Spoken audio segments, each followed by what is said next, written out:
Hello, I'm Emma from English. English idioms. Can you think of some examples?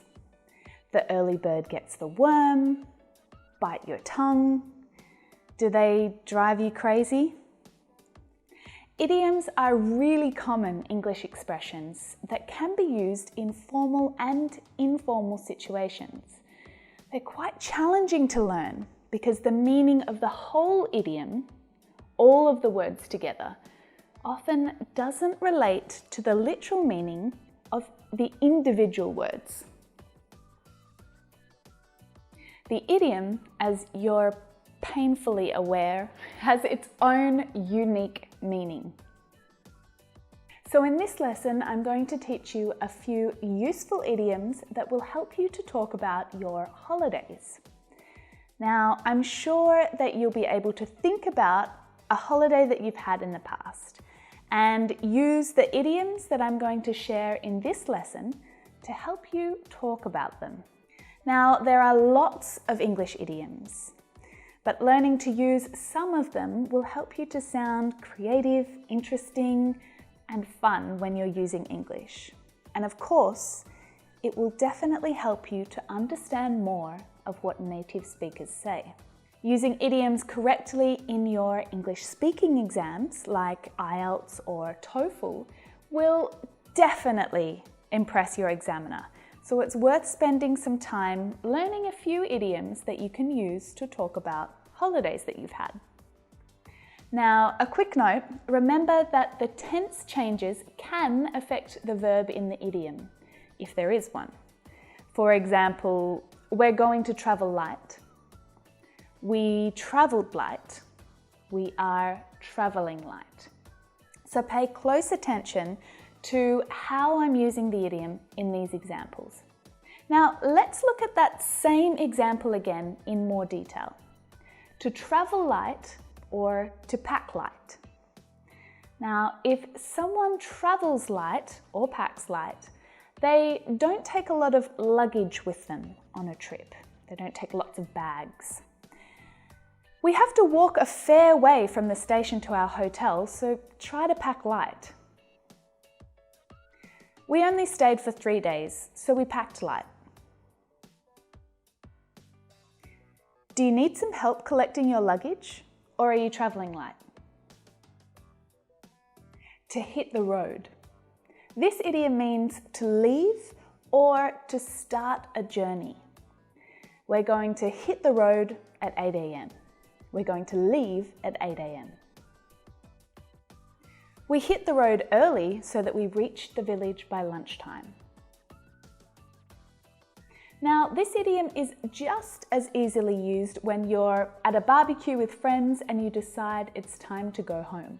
You can say, okay, it's time to hit the road, or it's time I hit the road. To catch the sun. This idiom is used to say that someone is sunburned, burnt by the sun. We spent the whole day at the beach, so we all caught the sun. To someone who looks sunburnt, you could say, you look like you caught the sun today. Try not to catch too much sun today. Keep your hat on. Notice how this idiom can change depending on the tense. Same with the next one. To live it up or to live the life. This idiom is used to say that someone is really enjoying themselves and they're having a really good time without worrying about anything, including money. We're going to live it up in a 5-star resort for a few days. We're going to live the life on a beach in Mexico. We were living the life and having cocktails by the pool when the cyclone hit. To do something on a shoestring, or to do something on the cheap. Now, this idiom is nothing like the last one. If you do something on a shoestring or on the cheap, you do it without spending a lot of money.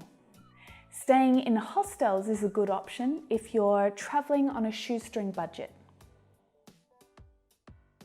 We travelled through France last year on a shoestring. We planned to spend a month in Bali on the cheap and then live it up in Singapore for a few days before we fly home. At the crack of dawn. This idiom describes the earliest time in the day, just as the sun is rising. We were up at the crack of dawn to watch the sunrise.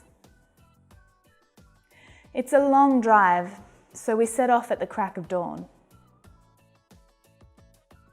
Paul got up at the crack of dawn every day to hike around the island.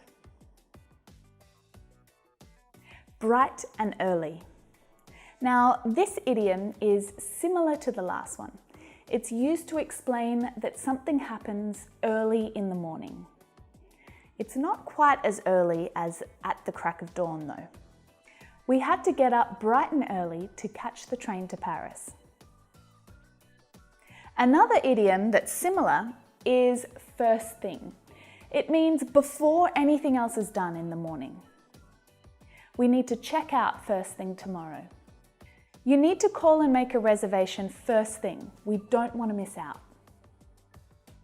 Oof, to call it a day or call it a night. This idiom means to stop doing an activity for the rest of the day, or to finish what you're doing at night and go home to bed. We were so exhausted that we decided to call it a day and ordered room service in our hotel room. Let's just call it a day and go to the pub. I need to call it a night. I've been dancing for 12 hours. Itchy feet. Okay, so this idiom is used when someone feels the need to travel. They don't want to stay still. My friends always tell me that I have got itchy feet. After being away from work for so long, it's really difficult to sit at my desk for 8 hours a day. I've got itchy feet already. I noticed that Ben is really distracted at the moment. Do you think he's got itchy feet? So there were quite a few idioms there, weren't there? Can you think of any other ones that you could use to talk about traveling or holidays?